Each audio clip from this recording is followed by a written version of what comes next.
People always imagine weddings as soft, glowing moments, warm lights, gentle music, mothers crying happy tears. Mine was nothing like that.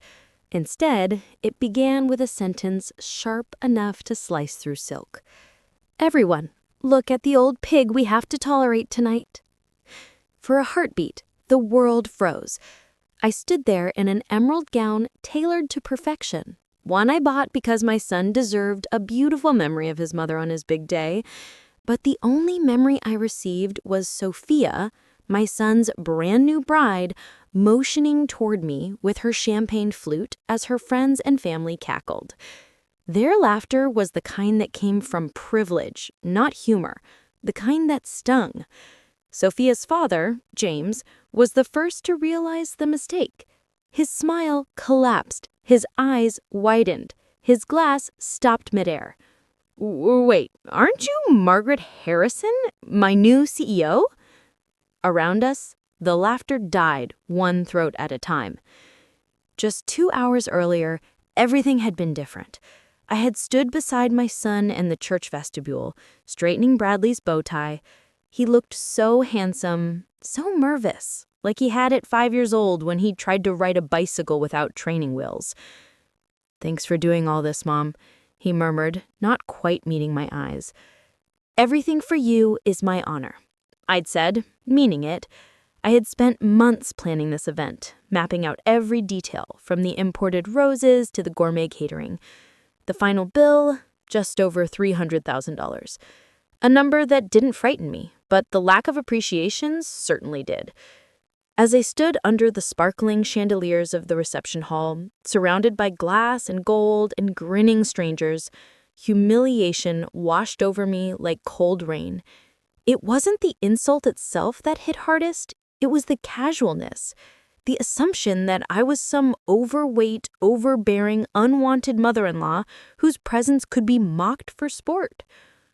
Sophia didn't know that the woman she insulted controlled the company her father spent his lifetime worshiping.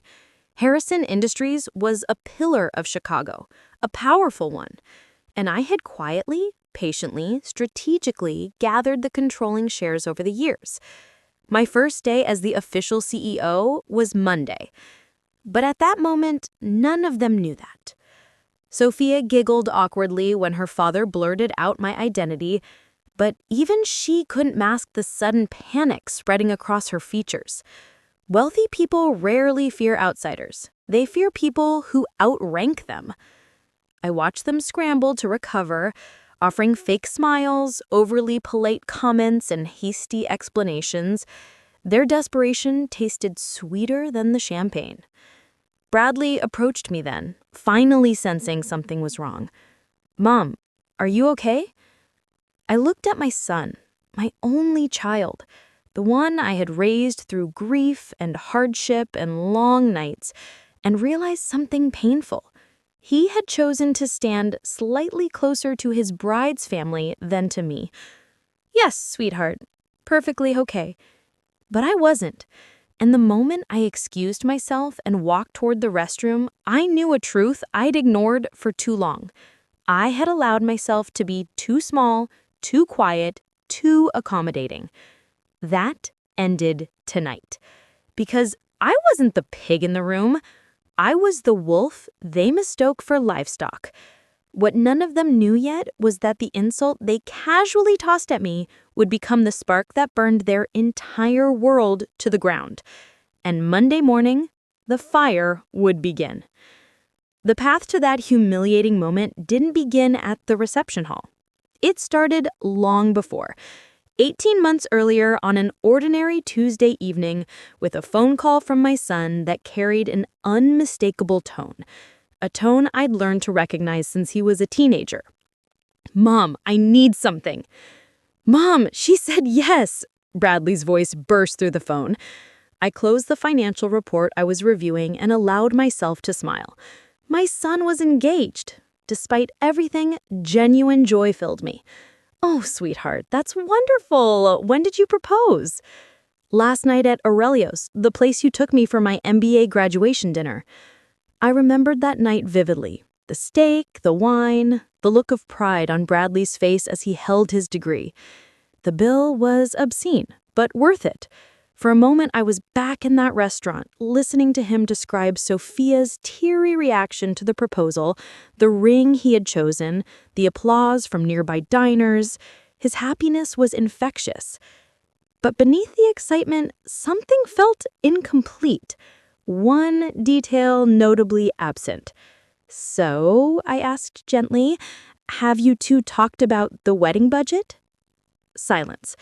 Then his familiar cough, the one he used when preparing to ask me for money. That real conversation came weeks later, at my kitchen table. "The thing is," he said, tapping anxiously at his coffee mug, "Sophia's family, they have certain expectations." I raised one eyebrow. "Such as?" "Well, her sister got married at the Four Seasons. 300 guests, full orchestra. It was huge. And Sophia's always dreamed of something similar. Elegant, grand." I waited.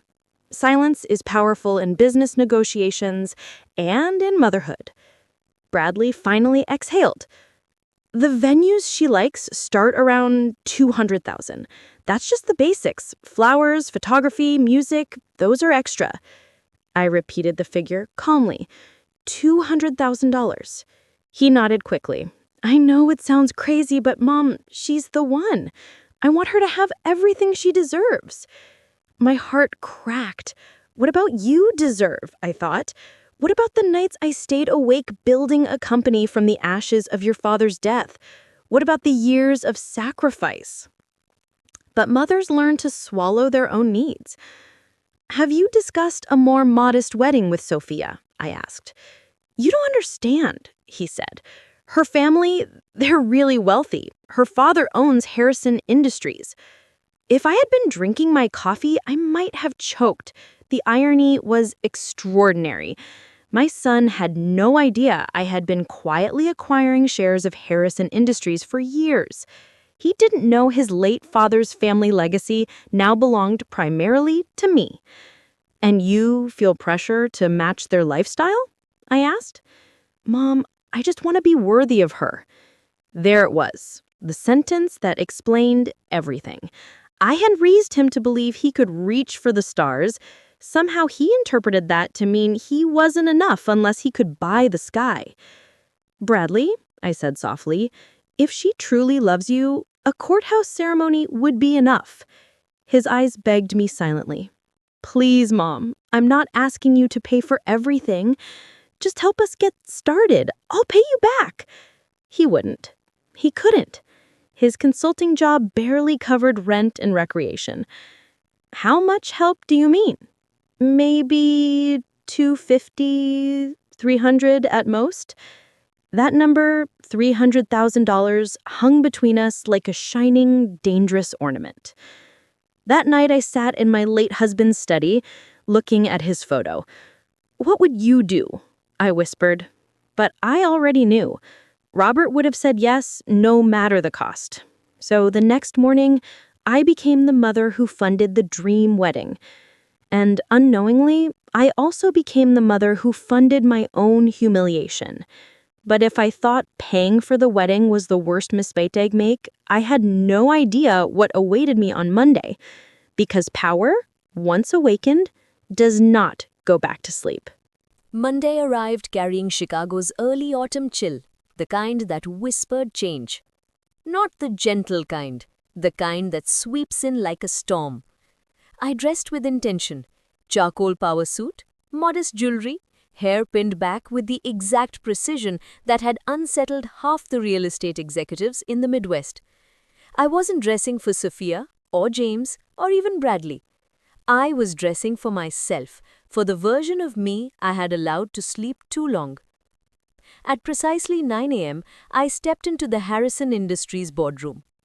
James Harrison was already there, fidgeting with his phone, his tie crooked and his confidence visibly fraying. Only 2 days earlier, he had laughed while his daughter called me a pig. Now he rose as if facing royalty. "Mrs. Harrison," he said, voice tight, Thank you for agreeing to meet so quickly. Mr. Harrison, I replied, taking the seat at the head of the table, my rightful place, though he didn't know it yet. Before we begin, I believe clarity is necessary. I placed a leather folder on the table.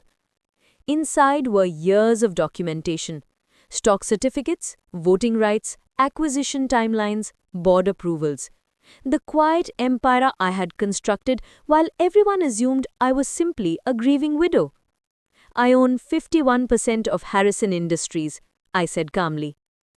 Meaning, this is my boardroom, my company, and you, I looked him straight in the eyes, work for me. His face drained so quickly, I feared he might faint. Mrs. Harrison, this must be a misunderstanding, he stammered. My family has run this company for 3 generations, on land funded by my husband's grandfather in 1952. Your family was the junior partner from the start. The paperwork is quite clear. I slid the original partnership documents across the table. Documents I had spent years hunting down from old archives, dusty filing cabinets, and one reluctant attorney who tried to charge me triple until I threatened to report him to the Bar Association. James flipped through the pages with trembling hands. "This can't be real," he whispered. "It is. The real surprise, James, is how little attention you've paid to your own company. My appointments were approved by your board. Your CFO reports directly to me. Your own legal team answers my calls before yours." He swallowed hard. What do you want?" 3 things, I said. And then I listed them with lethal precision. First, a sincere apology from your daughter. Not a soft, performative apology, a real one, for calling the woman who funded her wedding a pig in front of 200 guests. James nodded quickly. Of course, she'll call you immediately. Second, complete restructuring of the employee benefits program. Your staff is underinsured, underpaid, and treated as expendable. This ends now. But the cost, James sputtered. You can afford it, I replied, placing financial breakdowns in front of him. Your profits are fine, your priorities aren't. Third, Bradley will start working here. At what position? James asked warily. Senior associate, I answered, effective Wednesday. He blinked. Bradley, your son? Yes, he's bright, directionless, but bright. He will learn quickly. James's silence told me everything. He dared not refuse. I stood, closing my briefcase with a definitive snap. The apology will happen today. The restructuring begins Thursday. Bradley's promotion is immediate. I reached the door, then paused. And James, I added sweetly, next time your family gathers to mock the middle-class widow your daughter married into, remember that widow controls your entire livelihood. Then I left him drowning in his own fear. But as powerful as that moment was, I had no idea the Harrison family was about to hit the panic button, and their panic would lead straight to my next revelation, just how deep their entitlement truly ran. By noon that same Monday, my office phone lit up like a Christmas tree. 6 calls from various Harrison relatives, 3 from their lawyer, and a voicemail from Sophia that was pitiful, if I'm being generous. Mrs. Harrison, hi, it's Sophia. Dad said there might be a misunderstanding about the company. I'd love to chat and clear the air. You know, family to family. Family.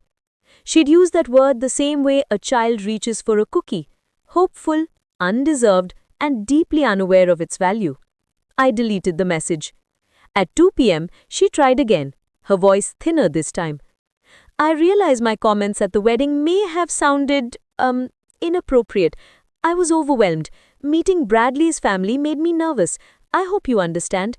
Still no apology. Still no accountability. Just excuses wrapped in sugar. Deleted. By 4:30 p.m., she called again. Mrs. Harrison, please, Bradley is upset. My father is having some kind of meltdown. I don't know what I did wrong. Please call me back. I deleted that too. I wasn't going to teach her how to apologize. Adults should know how to do that without cue cards. Tuesday morning, James shows up.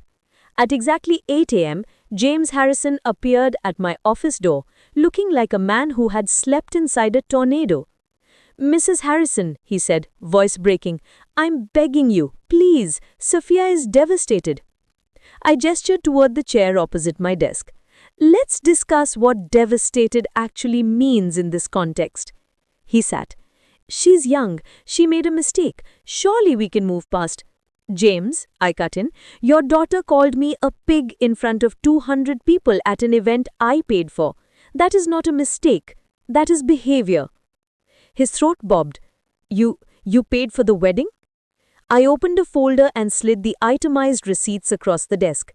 $312,000. "Would you like a copy?" He stared, stunned. "She had no idea," he whispered. "Of course she didn't, because your family has never needed to know anything beyond the assumption that other people exist to serve you." He flinched, which pleased me more than I expected. "But what I find most interesting," I continued, standing and moving towards the window, "is that she felt comfortable insulting me because she believed she was socially above me. Wealth teaches entitlement when left unchecked." She'll apologize," James said quickly, "truly apologize." "She will," I agreed, "because you will explain consequences to her. Not corporate consequences, James, personal ones." He nodded shakily. Yes, of course." But I added, "Your daughter is not the real concern here." He looked confused. "She's not?" "No, because disrespect is a symptom, not a root cause. The real issue is that your family has created an ecosystem where entitlement is oxygen."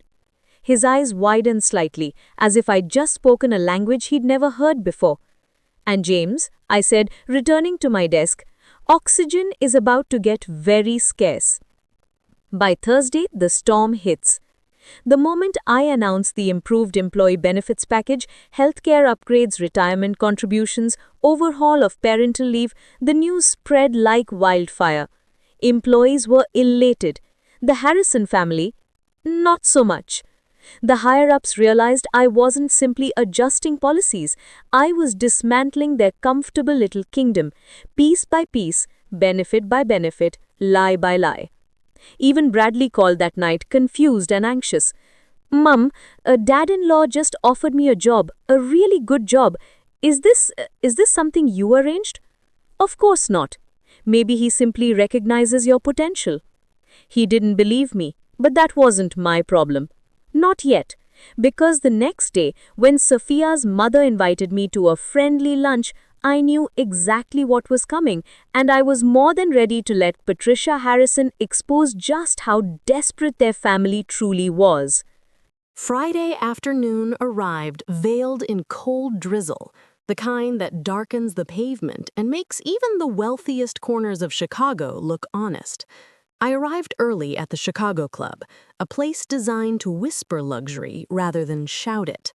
Patricia Harrison had requested lunch, politely, urgently, and with the brittle tone of a woman trying to prevent a landslide.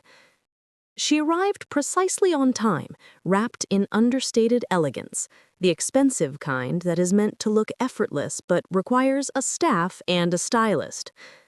"Margaret," she greeted brightly, sliding into the seat across from mine. "Thank you for meeting me. I've been simply dying to spend time with you." Of course she had. Her empire was trembling. "Patricia," I said with equal warmth, "how nice to see you."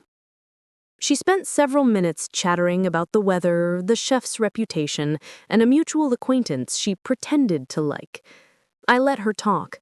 Sometimes silence is permission for people to reveal their intentions, and Patricia did. Finally, she leaned in and lowered her voice. "I wanted to discuss the misunderstanding at the wedding." Ah, there it was. "Sophia is mortified," Patricia said earnestly. "She was overwhelmed, you see. She gets impulsive when she's nervous." "Is that what we're calling it?" I asked gently. Patricia's smile flickered. "She truly didn't mean what she said. She's young." "She's nearly 30, I corrected. old enough to vote, drive, file taxes, and get married. That qualifies her as an adult, wouldn't you say? She swallowed. Of course. But she admires you. She's just intimidated. By what? Your success. James mentioned how impressive your work has been. She didn't expect you to be, well, you. Interesting. Another layer of the Harrison family's arrogance. Admiration coated in resentment. Patricia, I said, let's talk about something more meaningful. What do you know about my son? She blinked, startled. Bradley? Well, he seems like a lovely young man, very devoted to Sophia. He is devoted, I agreed, sometimes to his own detriment. Patricia's posture stiffened. I continued. Bradley spent his savings on the engagement ring. He borrowed money for his suit, and when that wasn't enough to meet your family's expectations, he came to me. The fork froze halfway to her mouth.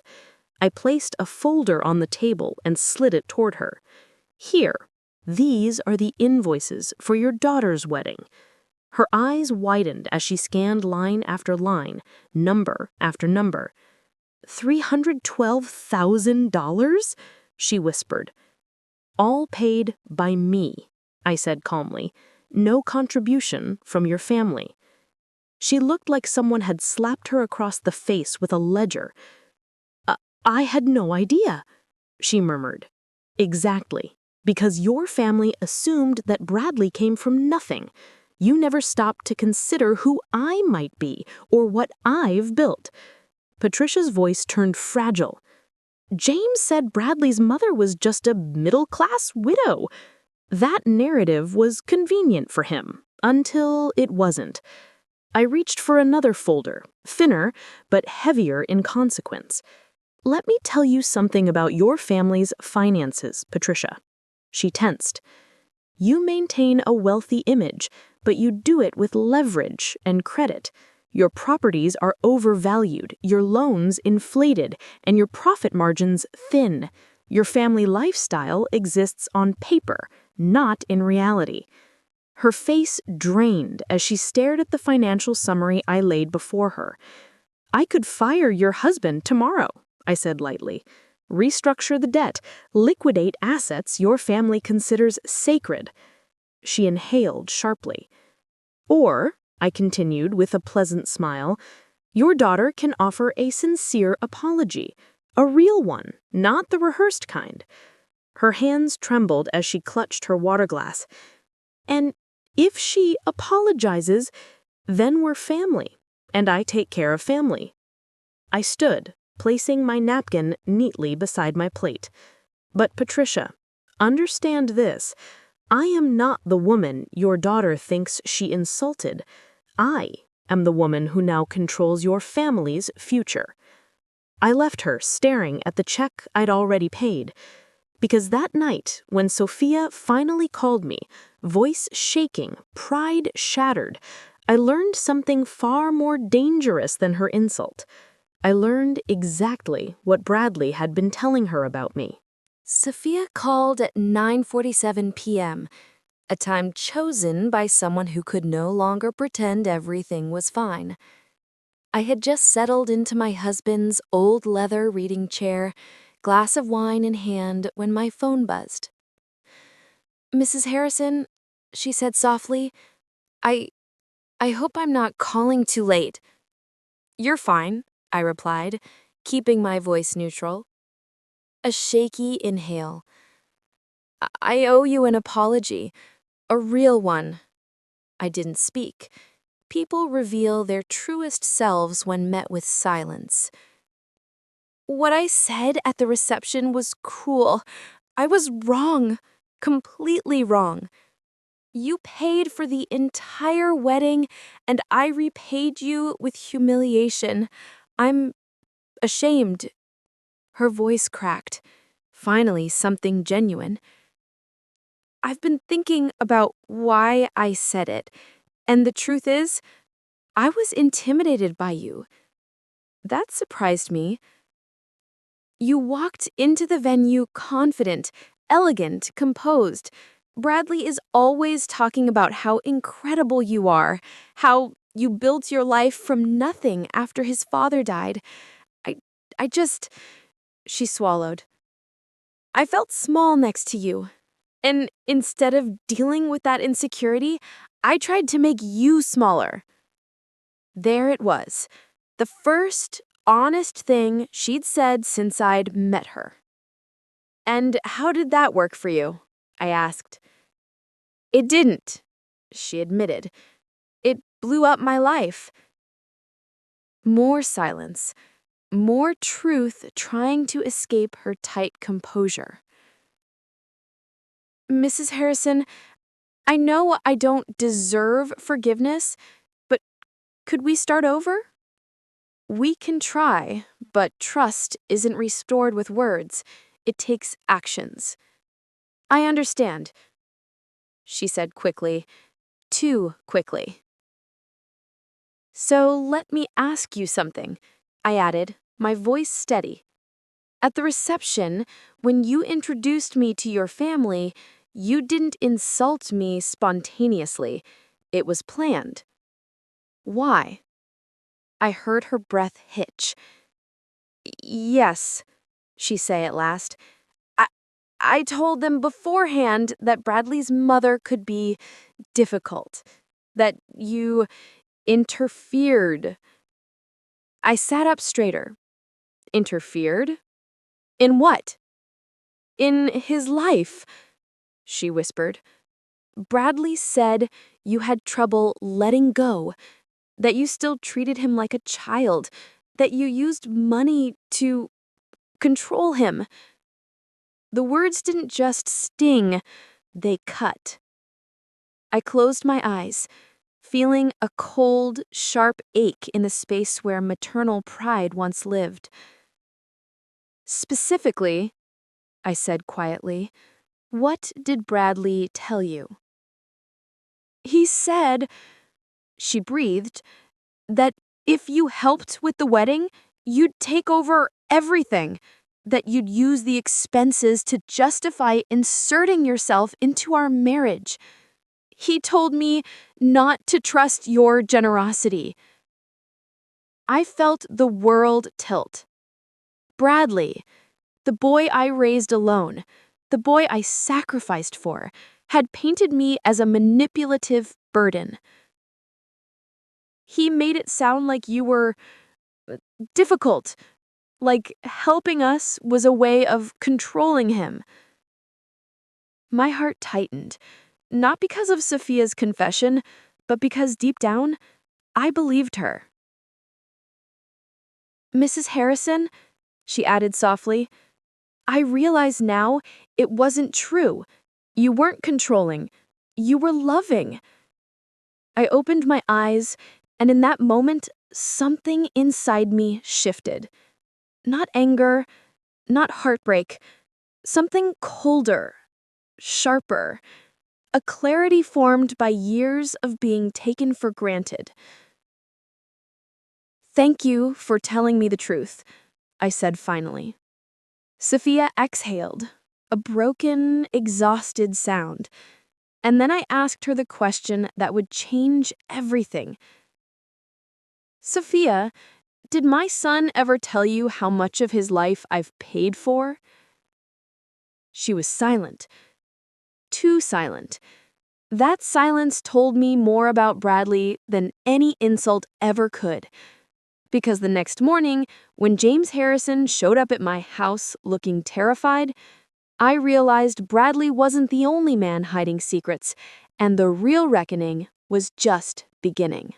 Saturday morning began unusually early, not with coffee or reflection, but with the doorbell ringing at 8 a.m. I peered through the peephole and found James Harrison, pale and rain-soaked, standing on my porch like a man awaiting sentencing. Mrs. Harrison, he said breathlessly the moment I opened the door, I need to speak with you, privately. I stepped aside. His shoes squeaked across my foyer marble, his nervous energy filling the room long before he spoke again. I've called an emergency board meeting for Monday, he confessed. I, we, the family needs clarity about your intentions for the company. My intentions? I echoed, leading him into the living room. To run it ethically, efficiently, and profitably. Something Harrison Industries hasn't prioritized in a very long time. He winced. The benefits package alone, he said, will cost nearly $2 million a year. You pay your executives almost that in bonuses for accomplishing nothing. I poured myself coffee. You can redistribute funds or improve output, preferably both. James looked at me like a man watching a tower collapse, slowly but inevitably. This company has been managed conservatively for decades, he murmured. And it has underperformed for just as long, I countered. Your revenue growth is stagnant. Your tenant retention exists because of outdated handshakes, not competitive policy. And your executive team consists primarily of relatives who clock in late and contribute little. He sank into the armchair as if it might swallow him whole. What do you want from my family? He asked quietly. I stood and walked toward the mantel, my eyes drifting to the framed photo of Robert and me on our wedding day, his warm smile and steady presence beside me. Respect, I answered simply. He blinked. Respect? Yes, the kind that should have been extended before your daughter called me livestock. I turned toward him. And the kind my son apparently believes I don't deserve. James swallowed hard. Sophia told us some of the things Bradley said. I'm sure she did, I replied coolly. The truth was, Bradley's disloyalty wounded me more deeply than Sophia's insult ever could. And speaking of Bradley.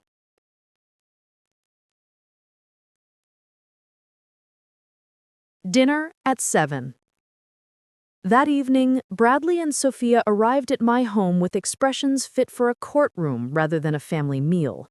Their unease clung to them like damp clothing.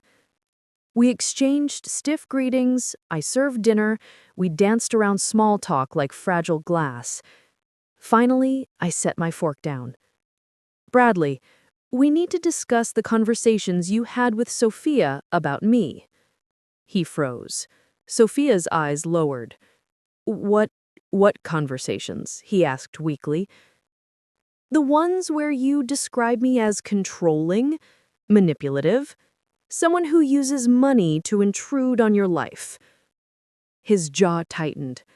Mom, I didn't mean... Bradley, I interrupted gently. Can you give me one example, just one, of a time I attempted to control your decisions? He opened his mouth, closed it, tried again. Well, you had opinions about my college major. I supported your choice, even when it made your career harder. That girl I dated, the one who stole from you, the one who cheated on you, that one? He deflated, completely. Sophia looked shattered beside him. Bradley told me you make him feel dependent, that he couldn't build a life without your interference. My son looked at her, then at me, then at the table, as if the wood grain might offer rescue. Bradley, I said softly, is that how you truly see my support? As manipulation? His silence was my answer. I stood, calm, too calm. Effective immediately, I said, I will no longer fund your life. No more emergency help, no more bills quietly covered, no more gifts disguised as support. He stared at me like I'd announced the end of the world. Mom, you can't. I can, and I am. His face crumpled, not in anger, but in fear. Because for the first time in his life, Bradley was seeing what genuine independence looked like, and he wasn't ready for it. But the moment I thought the night couldn't break me any further, Bradley revealed a secret so catastrophic that it made every insult, every betrayal, and every ungrateful word seem trivial, because he hadn't just resented me, he had committed a crime against me. Bradley didn't break all at once. He cracked slowly, his composure splintering, his excuses collapsing, until finally something in him gave way. "Mom," he whispered, voice trembling, "there's something I need to show you." He reached into his bag and pulled out a thick manila envelope, the kind lawyers use, the kind criminals fear, the kind mothers never want to see their child holding. He pushed it toward me with shaking hands. "Please, just look." Inside was a stack of papers, bank statements, loan agreements, credit reports, correspondence from lenders, and name after name after name. Margaret Harrison, Margaret Harrison, Margaret Harrison. Except the signatures weren't mine. "What is this?" I asked, though a cold certainty was already creeping up my spine. Bradley swallowed hard. "I've been lying to you, and to Sophia, and to everyone." He looked like a child again, lost, terrified, hoping to be saved. "Explain," I said. I was fired from my consulting job 6 months ago. Not for performance, for falsifying expense reports." My blood ran cold. "So, the car payments, the rent, the engagement ring?" "I used loans," he said quickly, words tumbling out. "I kept thinking I could fix it before anyone found out." He paused, then said the sentence that nearly stopped my heart. "I forged your signature, Mom." Silence. A kind of silence I'd never known, the kind that burns. "On how many documents?" I asked, my voice disturbingly calm. 8 loans and 2 credit lines. Around $120,000 total. My breath caught. The room tilted. I gripped the arm of my chair. "You committed identity theft. Against your own mother?"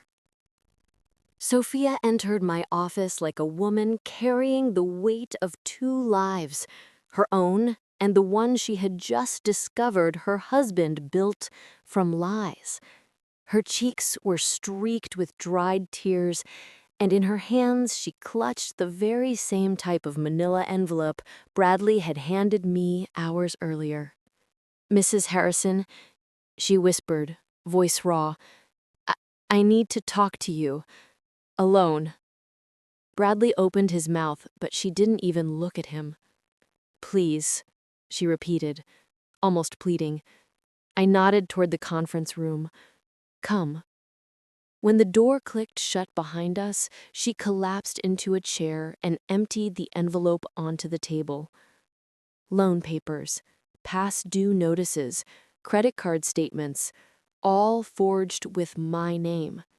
"I found these in Bradley's desk," she said, her voice shaking.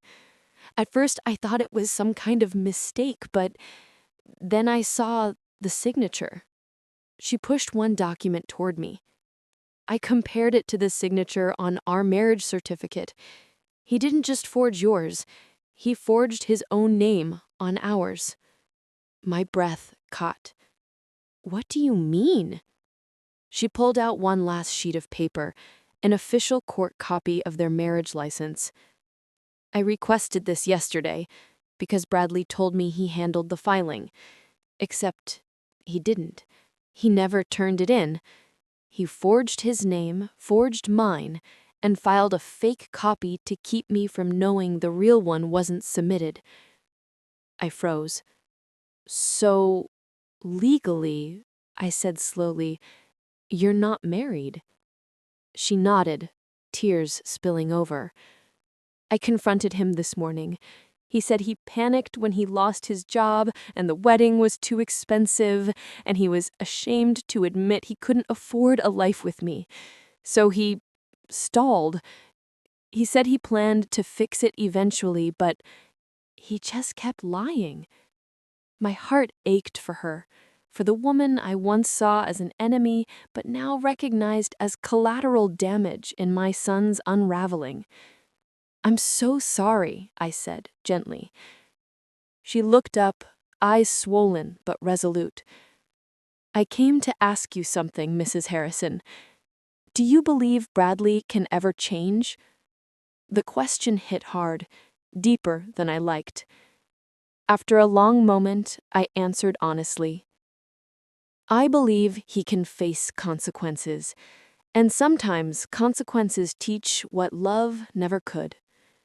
She closed her eyes, exhaling a shaky breath. I'm leaving him, she whispered.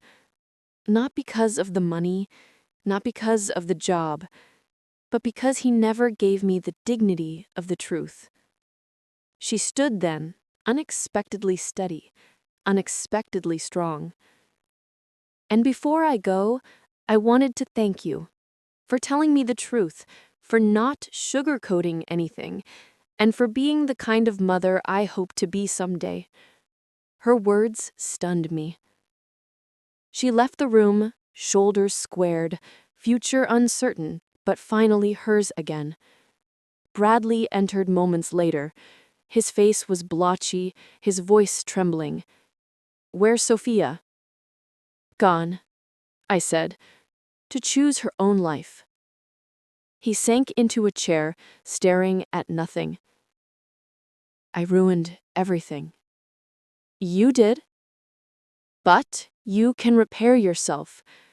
That begins today. He nodded slowly. What do I do? You repay every dollar, I said firmly. You get therapy, you rebuild your career honestly, and you face your shame instead of hiding behind it. He looked at me with something new, humility, maybe even maturity. Mom, do you hate me? I don't hate you, but I won't protect you anymore. For the first time, he didn't argue. 2 months later, the loans were cleared. The lenders were silent. Bradley had moved into a small apartment and returned to entry-level work. Sophia had filed an annulment.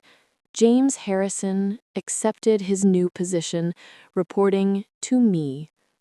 The company was thriving under new policies, and I, finally, felt something I hadn't felt in years. Peace. I visited my husband's grave one crisp morning, laying fresh lilies beside his name. They finally see me now, I murmured. Not as someone to use or underestimate, but as someone they must respect. A soft wind brushed my cheek as though he answered. I smiled. For the first time in decades, the Harrison legacy belonged to someone who earned it. Me. Of course, I thought the storm had settled then, but life has a way of surprising even the strongest of us. Because just 1 week later, an unexpected letter arrived in my mailbox, signed by a name I hadn't seen in 20 years.